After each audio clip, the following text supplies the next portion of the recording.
सांगितलंय ना, याच्यामुळे ओबीसीला धक्का लागत नाही, तर ओबीसीच्या नेत्याने समजून घेतलं पाहिजे ना. ती ज्येष्ठ आहेत ना, तर त्यांचं ऐकलं पाहिजे. त्यांचा पण अभ्यास आहे, ऐकलं पाहिजे. सगळे याचे का फेचे का माग घेतल्या पाहिजे, मोर्चे नाही काढले पाहिजे मराठींच्या विरोधात. आणि जो काय आकडा आहे करतील ना अर्ज मराठी. कुठं चाललाय आता, जे आर निघालाय, ज्याच्या ज्याच्या सोयीनुसार जेव्हा तेव्हा ज्याला गरज आहे आवश्यकता आहे त्यावेळेस ते काढतील. त्यात काय अडचण आहे, असं काहीच नाही ना. कारण आत्ताच पाऊस पडलाय, प्रचंड संकट मराठवाड्यावर होतं. 80-90% मराठाच शेतकरी आहे. आता इतकं उद्ध्वस्त झालंय स्वतःचे संसार शेतकऱ्यांचे, याच्यातच बेजार होता.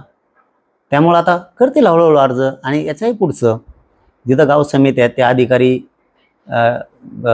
याच्यासाठी होते, सर्वे करायला, पंचनामे करायला सगळे, त्यामुळे ते गुंतलेले होते. सगळं होईल, मराठवाड्यातला सगळा मराठा आरक्षणात जाणार.